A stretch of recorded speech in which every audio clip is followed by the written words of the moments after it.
Yeah, buddy. Thanks for downloading the first episode of the Tropical MBA podcast. I'm here with, a guy I call the boss man. It's the CEO of our fine organization. Introduce yourself, boss man. How's it going, guys? Welcome to the very first episode. Actually, this is the very first re-recorded episode. Yeah, so you're going to hear the first episode, which is, I think, just me mousily speaking into a microphone over 4 or 5 years ago, something. It was a long time ago. We just wanted to kind of drop in and give a few disclaimers about what's going on. At the time that we first recorded this first podcast, we had never done a podcast before. We called it something completely differently. So you're going to hear a lot of names and services that are not the most updated stuff. So I just wanted to give that disclaimer. If you want to know the most updated stuff, check out tropicalmba.com. We have a weekly newsletter that comes out. If you get on that, you'll hear about sort of what we're reading and what we're doing every week. If you're already an advanced level location independent entrepreneur, which is sort of how the show has evolved to focus on that community, and you're just ambitious and you want to join up with what we're doing in terms of masterminds and meetups and everything, check out tropicalmba.com/inner circle. That's a private networking group that was developed off of this show. When the episode you're about to hear, we really had no idea what we were going to talk about, or what this show was going to become. We were just sharing the story of our valet parking equipment business. And actually, it's funny that I mentioned that because probably for the first, 150, 200 episodes, we never said the words valet parking. Yeah, I think everybody just had to guess for the first 150 episodes. But the businesses which we're talking about were the valet parking equipment company, Modern Cat Furniture, and eventually we evolved into portable bars. Yeah, I mean, we were terrified that somebody might listen to the show and rip us off. That's how we felt at the time. I think we'd feel differently now. This is our first business. It was paying the bills. It was like getting us out the door to travel, and it was sort of sacred to us, and it wasn't worth it for us to share all the details like a lot of internet marketers do of our business. But this show has always been about sharing real lessons from our business. I think when we launched the show, Ian, we might have been doing $15,000 a month in top line sales. And at this point, we're a multi-million-dollar business. So if you stick with us through the next 250 plus episodes, you're going to hear the story of two guys cutting their teeth and trying to share the lessons on the show. And along the while, I think we were pretty lonely at the beginning, Ian. We've since met literally thousands of fellow entrepreneurs like us living the location independent lifestyle. Yeah, so I hope you guys enjoyed these first episodes. If you're feeling ambitious, go all the way through. If you just want to hear the new stuff, just download the new stuff. Give it a shot, and thanks for being with us. This is the Lifestyle Business Podcast, Episode 1. If you like this podcast, be sure to sign up for our mailing list at lifestylebusinesspodcast.com. That way we'll be able to keep you updated on podcast news and events. Hi, this is Dan Andrews, and I'd like to thank you for downloading the Lifestyle Business Podcast. This is a podcast aimed at individuals who are interested in unconventional approaches to life, business, and their careers. Hey, this is Dan. Thanks for joining me on the podcast. Today's podcast is going to be a little special because it is the first one. So I want to introduce myself and let you know the basic format of the podcast. Today's feature segment is going to be about one tactic I use to determine a new product or a service with which to launch a business with. And at the end of the podcast, I'm going to answer a question that I received at a meetup I went to recently, which is, if you have a full-time job, what is the best way to get started on your own business? And I've pulled together 5 tips that I'll share with you at the end of the episode. We've got a lot to cover. We better get moving.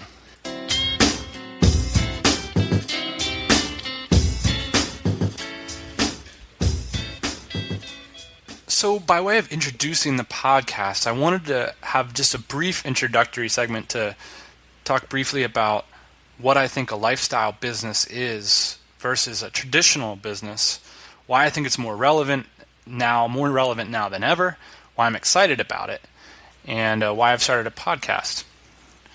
I'm sure in the future we'll talk more and more about the particular elements of a lifestyle business and flesh the picture out more. But today I just want to give a quick, brief overview. Now, essentially, I see lifestyle businesses as a radical approach to the concept of work-life balance. So the old model goes like this. You have a job or a business, and you go there from 8 to 5, and you've determined that 8 hours a day is the ideal amount of time to spend working. You step into the office, you do office stuff all day long, you do business stuff, and it's focused on one currency, and that currency is money, cash. And you make all your business decisions to increase that currency. So if you're considering whether to launch a new product or get into a new market or make an acquisition, you're always thinking of how much cash is this going to bring into the business. Now, 5 o'clock, the bell goes off, you leave, and then you go live life. You spend time with your family or you pursue hobbies. And the idea is that you've earned as much cash as you can, you've benefited from that, and then you go out into the world and you create a great life for yourself outside of the office. Now, what we've seen, especially with the internet and the global economy, is that wall is starting to break down. Now everybody is carrying BlackBerries, and you have customers all around the world, you have suppliers around the world, and you're starting to find you answering emails after 5 o'clock, and the walls are breaking down. And you're also finding when you go on vacation, the time that's supposed to be walled off from work, you're still checking your emails, and you're making sure things are moving along, and you start to think, well, there's got to be a better way. And I think that's when this concept of lifestyle business really starts to rear its head, and you say, look, there's more currencies to consider than just money, especially when the traditional distinction between work and life is sort of breaking down. And so the lifestyle entrepreneur essentially says, all right, I'm done trying to put up walls, I'm done walling off 2 weeks a year to sit on a beach, and I'm done, not answering emails after 5 p.m. What I need is a vocation or a business that allows me to achieve more than one currency. And so not only do I need cash profits, but I also need the time to spend them and enjoy them and have time to spend with my kids or pursue hobbies or whatever it is you're into. And number two, I need something that pays me in mobility. I need something that allows me to go get away from it all when I need to, or travel the world, which is one of my passions, and we'll be talking a lot about travel on this podcast. It allows you the mobility to go seek out new opportunities and new places. Another kinds of currency that I could offer you is learning opportunity. Is this a business or a market that's going to allow me to learn more, to grow as a person? Is this a market that's going to allow me to be creative? Is this a market that's going to allow me to be recognized? There's all kinds of currencies that you can now consider when you say, look, like I'm no longer interested in, going to a person factory for 8 hours a day and creating one kind of currency. I want a business that's going to allow me to enjoy a multitude of currencies. And so I think that's really the sort of credo of the lifestyle entrepreneur, someone who's focused on creating businesses that allows them to pursue their passions. And I think it's a really exciting concept, and whenever you meet people that are interested in this kind of thing, they're excited, interested, creative, active people. And I wanted to start the podcast to get a community around this idea that business or even your job can become a vehicle to get you to a life that you can be thoroughly engaged with and passionate about. And that's not just a spiel. Let me share with you one particular instance from my life. I think the straw that broke the camel's back for me was world travel. And ever since I stepped foot outside of the country, when I was 18 years old, I knew that it was one of the most exciting experiences that I ever had. It was an adventure. I was learning. I felt so filled up with life. And when when reality came ringing after university and I had to, work essentially 60 hours a week at a very low salary in order to get by and pay the bills, it just didn't seem possible that I could ever get back to that place where I was filled up with life, traveling the world, and seeing people as opportunities and not as liabilities. Well, eventually, after having achieved a very high salary and working for many years in the corporate world and still not ever having the same joy that I had as someone traveling the world, I decided that I absolutely needed to be involved in a business that would allow me to pursue that passion. And what I did was designed a business that would allow me to manage it while traveling the world. And that's what I've been doing for the last 2 years, and it's worked out great. And the whole idea of this podcast is to share with you some of the strategies that and specific tactics that allow me to do that. And I want to hear your questions and your input on that. And if you are a successful lifestyle entrepreneur, I hope that you'll join up with the community and that we can all benefit from your experience as well. A lot of lifestyle entrepreneurs are also solopreneurs. They're people who work from home. They're people who have internet-based businesses. And oftentimes it can be difficult to connect with people because, we don't have the proverbial water cooler. So this is an online water cooler, so to speak, a community that we can join up to share, our life's passions, our business objectives, and to help each other along in the journey of creating businesses that allow us to achieve our dreams. And it's not always the easiest, and it can be challenging. So that's the idea of the podcast. So let me cut off the introduction there and get right into what I see as a major sticking point for people looking to start either their first business or even for more seasoned entrepreneurs, which is identifying a product. And I have a bunch of different rubrics for identifying and launching products. And this is one that I use to help identify a product with which to start a new business. So I'll share that with you in the feature segment. So stick around.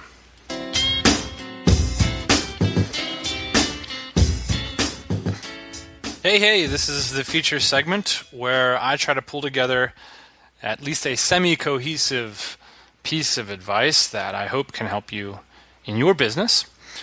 When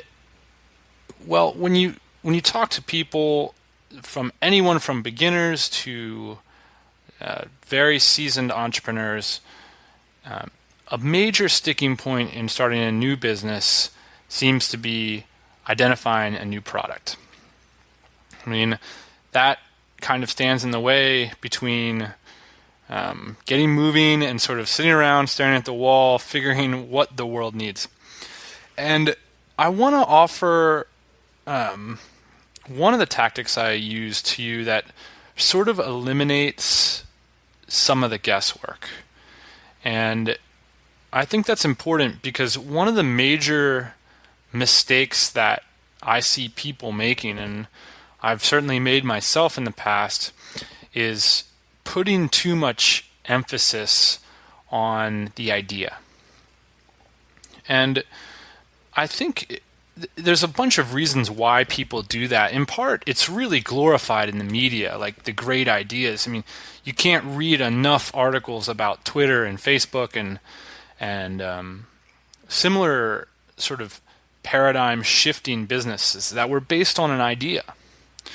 Similar with product businesses, there's no shortage of people at meetup groups who are sort of unwilling to discuss their secret invention.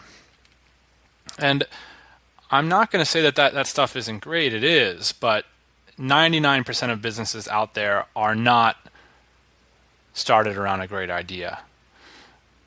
Instead, they're focused on the execution of a marketable product or service.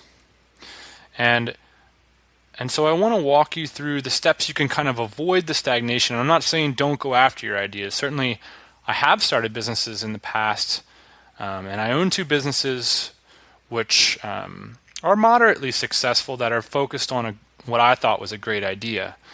And they haven't been nearly as successful as my businesses that I've started based on the technique I'm going to share with you now, which is essentially you basically want to bring ideas to market that you know there's a market for, which is sometimes counterintuitive when you're focused on the idea-based approach. So when you have like a great idea for a new product that doesn't exist, the first thing you kind of look at is like, does it exist? And you kind of hold your breath and you look around the internet and you're like, wow, great, nobody's done it yet. And that is a really tricky way to start a business, and it's fraught with complications. And I recommend, especially if you're going to start, you can't really afford to fail your first time out the gate. You really want to make sure that you're starting a business that you know can be profitable. And one way you can do that is launch with a product that's already in demand. And so let me give you a couple step process with which you can do that. First, you want to think about I'll focus on products now, but this can be applied to services too. And certainly to make most services scalable, you want to sort of productize your service, which is to say, even if your idea is a service, say like web design, you want to think of it as a product that you're delivering to people. Because eventually you don't want to have to provide that service. You want to have a system that provides the service, and that will allow you to scale your business. So the first thing, if you want to walk through this exercise with me, the first step you want to do is sort of think about something you know about. And this is simple, but it's really helpful. You don't have to have insider knowledge about a market, although that helps. And if you do, you should certainly focus on a market that you do. But if you don't, sometimes what you can consider passive knowledge can actually be more insider than you think. But certainly any kind of knowledge you have about a product or a market is going to give you tons and tons of advantage as you develop your product over the years, and as you sort of make thousands of micro judgments. And this is all to say, you want to focus on markets that you like or that you'd be a part of yourself. A lot of people come with great ideas like, oh, the retirees are a huge market now. And I'm not saying that you can't develop a product for people that aren't like you, but certainly if you're having trouble identifying your first product, you definitely want to focus on a market that you would like to be a part of. And that's going to give you tons and tons of advantage in the future. So if you're a guitar player, if you're a homeowner, if you're a kind of guy who fixes your own plumbing, if you're the kind of guy who reads blogs even, think about, or a kind of gal, think about the kinds of things that you're involved with. You definitely want to get into a market that you could participate in as a consumer as well. So, pick 3 or 4 just as and think deep too. I mean, if you've worked in the restaurant industry as a server, for example, write that down as an example of a market that you could get into. Restaurant supply or advice to restaurateurs. Even having the experience like that would give you a real advantage over simply pursuing what you think is a market opportunity. Okay, so write down 3 or 4, 5 markets like that you know about, and don't put too much pressure on yourself. The idea here is to kind of get to the next level. You can always start over and do this again, but the idea here is to just sort of progress and have easily accomplishable goals here, so that way you can at least get a product launched. I mean, that's the goal here. too many people sit around and dream all day long about what kinds of things they could offer the market, and you're just leaving money on the table. There's hungry markets out there who could benefit from your products, and the key here is deliver them. So we're writing down 3 to 5 markets that you sort of understand. Now, here's the really simple part.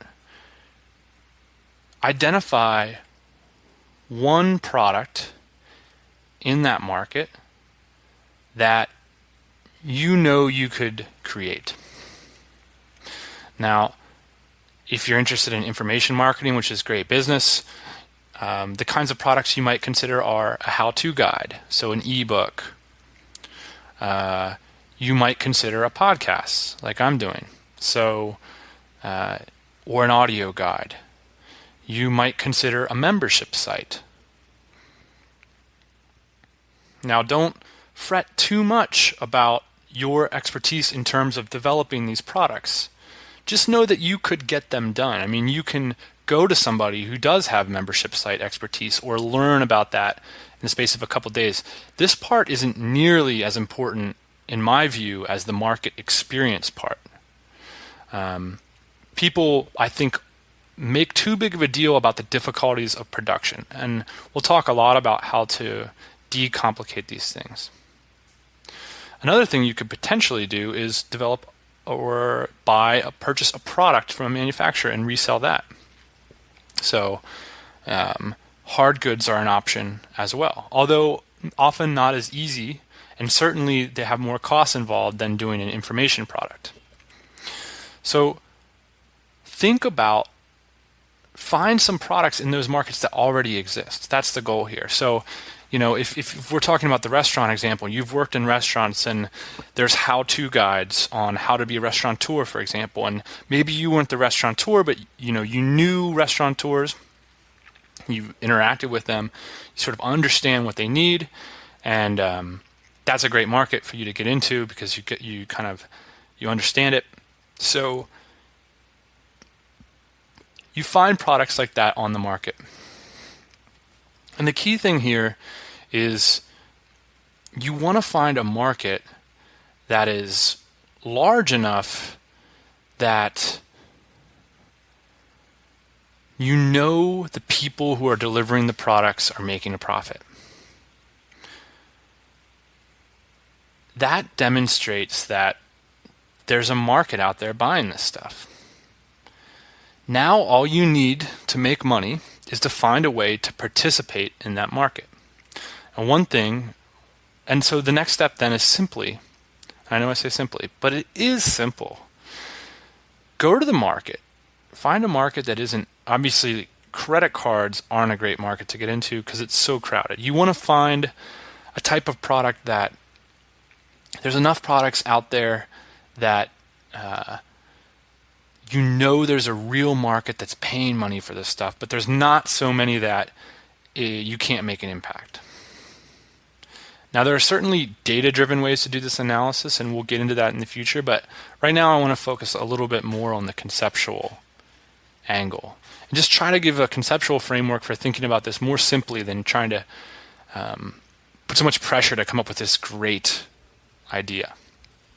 So the next step then is to determine a key product differentiator. So for example, if there's a free guide to restaurateurship on the internet, maybe what you could provide is a paid guide. Or if there's a guide to restaurateurship, but not one to vegetarianism, create that differentiator and launch with that. You want to choose a differentiator that is different enough that your competition can't just adapt immediately. But not so different that you can't use their product as a guide to developing yours.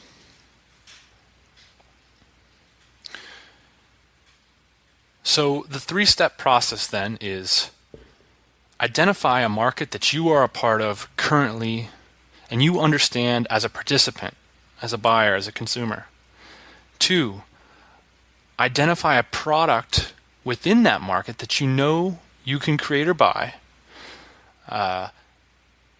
that seems, based on your research, based on surfing around the web and everything, that you know there's a market for. Indicators of that are people are buying advertisements. There's more than one player in the space. People are talking about this product. You can tell that the companies that exist, they're making money off this product. Maybe you even call those people and you ask them about their business. You say, how's business doing right now? It works. People talk about it. And anyway, you ought to be a customer of their product first before you launch theirs. So this is a great way to do research. Talk to these people who are participating in the space. And what you're trying to do is confirm that they're making money. That's it. Now, if you want to get more advanced and you want to identify exactly, well, how much money do you need to make? Of course, you want to make sure that the market is big enough in order to give you the kind of profits you're looking for. In general, but not always, the bigger the market in terms of dollars, the more competitive it's going to be to get involved. So maybe your first business, you say, well, there's only $1 million annual in this market based on what I'm seeing out there. But I'm confident with, after a year of launching my business, I can win 20% of it. And that's, for an information product, which oftentimes have very good margins, that could be $200,000 a year in income for you. So these are the kinds of things you want to be looking for. You want to make sure that there's a market for it. Now, the third thing you want to look for, or the third step of the process then, is determining a key differentiator. Now, one thing I don't want you to do is get too caught up on the differentiator. I've launched more than one product with a differentiator that turned out to not be compelling to my audience, to the market. So I chose a value proposition, or I chose a new feature to the product that ended up kind of bombing. But I've heard businesses be described, and I can't remember who described a business this way, but they described it as a mechanism by which to communicate and gather information about a market. Now, I think that is an awesome definition of what a business is. So essentially, by starting a business, you get to gather information about a market. And what you do by entering into a market with a product is you get to start communicating with that market. And you get to start understanding more than you ever could by just searching around, looking and doing research. By actually having paying clients, understanding what people open their wallets for, it's the most difficult thing to get people to do. You start to really understand things about that market. So even if your differentiator isn't the most compelling, there might be another reason that people bought from you that you didn't quite consider. And you can learn from that and then accentuate that value that potential clients are picking up on. So that's all to say that what you want to do with all this stuff is not blow anything out of proportion. Make a solid differentiator that's clear and easy to execute and launch with that. And that's going to give you the opportunity to understand if that differentiator is compelling and if you're going to be able to earn market share with it.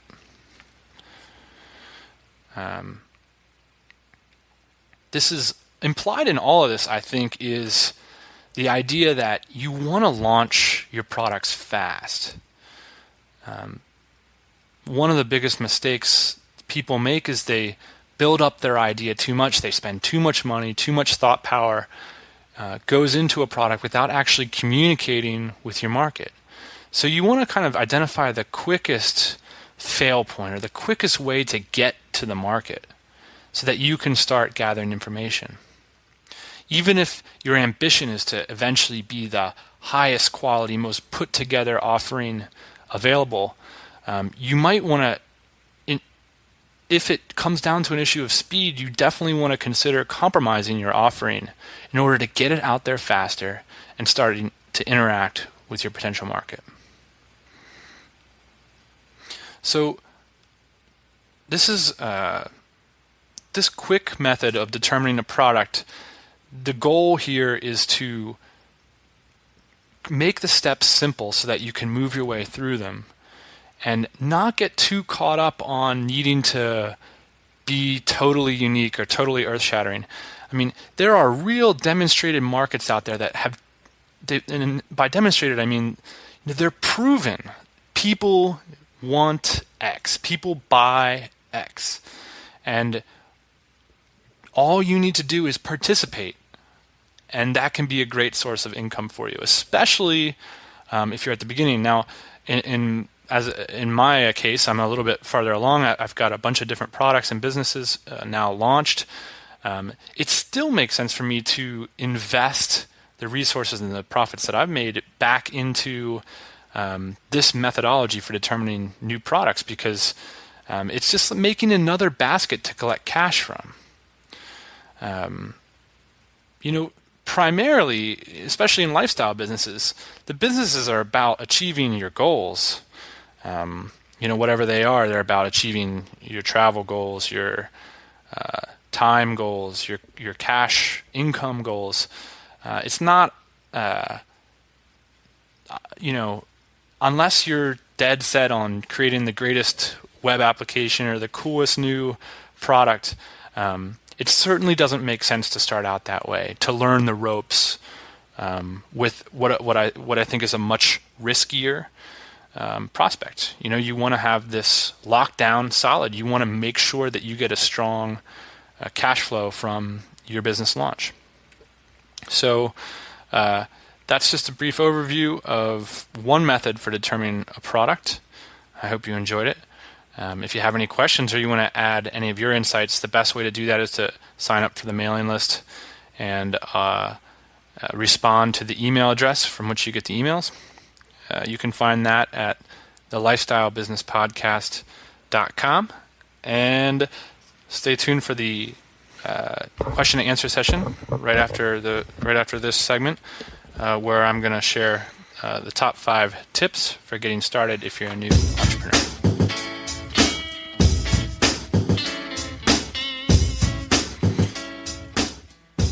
So this is a fun little portion of the podcast where I'm either going to offer really short little tips that I've come up with, software platforms that have helped me in my businesses, or reader and listener questions that I receive in mastermind groups or from friends or colleagues, or even just great little pieces of advice that I've heard from my mentors. So this question and answer session is to answer a question I received at a mastermind group that I was attending. Now, if you don't know what a mastermind group is, it's a group of people with like interests, in this case lifestyle businesses, who get together to create a community of growth where they can vibe off each other and share tips, maybe do joint ventures, to try to improve their businesses and their lifestyles. So I was at a mastermind. I go to mastermind meetings quite often. And someone asked me sort of casually, I feel like I can't get started. What is the best ways that I can get started as an entrepreneur if I'm in having a full-time job and I want to start something to get me headed in this direction? So I just pulled together my top 5 tips. I've got probably thousands, but this is the first episode, so I just want to give some, just 5 this time, and hopefully we can pull these apart and add to them in the future. Just a quick comment on this kind of thing. It's not there's no magic bullet answers here, and maybe I'll come up with some magic bullet answers, but I think that these 5 tips are kind of general lifestyle, general mindset kind of things. And, for me, I think becoming a lifestyle entrepreneur was a gradual transformation, especially in terms of my mindset, rather than, having the right idea or having, the right stroke of luck. And I think once you really believe that it's an issue of mindset, you're much better off. So the first tip for getting started off as an entrepreneur, I believe, is mentors and masterminds. And with a specific emphasis on mentors, you really need to be in touch with the possibility of your dreams or your business coming true. And the best way to do that is to be around people that can provide you with firsthand advice. So you really need critical, mentors that can help you get to the next level. I'm not going to go too detailed into this. I'm sure we can have a full episode on the benefits of mentorship and how to manage that kind of relationship. But if you want to find a mentor, some great ways to do so are to, you can cold call and cold write emails. I love to write cold emails. Just if you find somebody's email on the web and write a compelling, short and valuable message as to why you want to get together or have one single question answered from a potential mentor, that's a great way to start a relationship. You can go to local meetups. Contacting people, I think a great method is contacting people with prominent media outlets, whether they have a blog or a podcast or, somehow they're putting out media on the internet. I think in general, my experience in particular with contacting prominent bloggers has been excellent. And people in general they tend to the side of wanting to share and wanting to mentor and wanting to create new relationships. So I think that, there's a lot of opportunity out there to get a mentor. And I think that if you don't, you really put yourself at a disadvantage. The second tip is to work entrepreneurship and in your building of your business into your day. And by that I mean you need to find a way to achieve a consistent application of effort. You need to, it's better to work every day on your project for 1 hour than it is to binge for a week and take off of work or quit your job or do something radical. I mean, you really need to prepare for a long-term approach of consistent effort. And so that's just simple to say, to find a few extra hours, put yourself on a path that you can consistently apply effort every single day. Number 3 is seek precedent cases. And I think this can this applies a little bit with the mentorship thing. What you're dreaming of most likely has occurred somewhere in the world. You need to find it and borrow from it. I think there's a lot of literature out there about this kind of approach. But rather than turning great business successes and lifestyle successes into sort of a glass castle that you can never think your way inside of, find people who've done the impossible. Find people who've done the kinds of things you want to achieve and deconstruct them.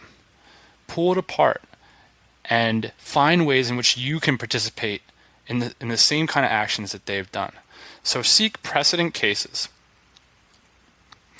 4, this is a negative tip, something not to do. That's don't compromise your vision because of perceived shortcomings. And my assumption is if you're listening to this podcast, you're probably, not totally crippled by this, but even, the best of us can be held back by limiting self-beliefs. I'm not the kind of person who can do X. And I think that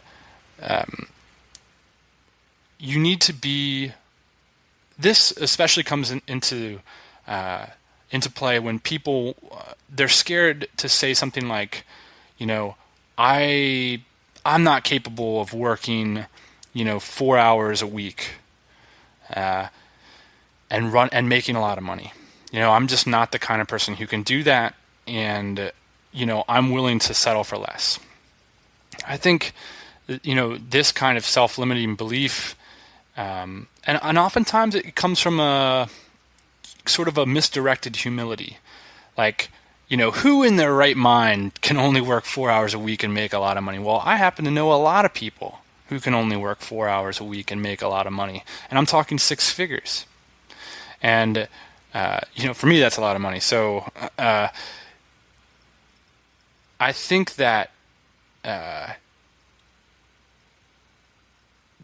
you really shortchange yourself when you don't allow, yourself to indulge in the true vision of your passion. So if your passion is to say, hey, I want to work 4 hours a week and I want to be on a plane every 2 weeks to some exotic location, don't be scared to really go for it. And, you're not going to be there in a couple weeks, and it could take you years. But I think you can achieve what most people think is absurd. And so, don't allow the guilt or the shame or the false humility to prevent you from really saying, what it is you want to achieve. We'll talk more about that in the future. And the fifth tip that I have for new entrepreneurs is find work that you enjoy.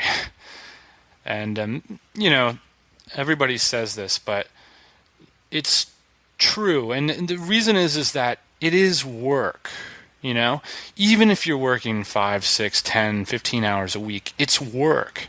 And in general, you've got to do a good job at your work in order to make profit from it. And in general, you've got to do it. And I think you really need to find work that you're going to enjoy, whether that's managing people, leading organizations, writing, playing the guitar, building websites, communicating with people, you name it, even if it doesn't initially seem like, there could be tons of profit in there, you absolutely must identify work that you're going to enjoy. Because in the long run, it's going to be more profitable to identify something that you can put in that consistent effort on. And a lot of times this, is kind of like, well, easier said than done.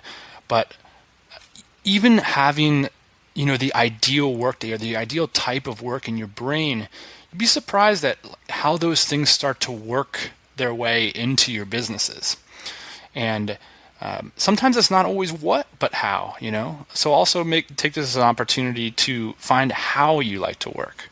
So, you like to work with super intelligent people. You like to work from a laptop on a beach. You like to, work only in the mornings. And, that's going to be by building businesses that allow you to indulge in that particular passion or desire, ultimately gonna create more wealth for you. So that's the end of the first podcast. I appreciate you sticking around. We really look forward to improving in the future and bringing you more and more helpful content. We've got big plans, really exciting to talk about this stuff, and hopefully to bring together an energetic community of like-minded individuals. If you're an employee, a newbie, just someone who's interested, all the way to experienced lifestyle business people, really want to make this the premier community for people talking about their lifestyle businesses. If you have a question you would like me to answer, or if you have feedback on the podcast, potential topics we could look into, go to the website at lifestylebusinesspodcast.com. You'll see the contact form. And if you want to be on the insider list, hear about special announcements, and the way I communicate will be solely through the list. So if you want to hear what I've got to say outside of the podcast, the best way is to sign up for the mailing list. Again, thanks for sticking around, and we'll see you next time.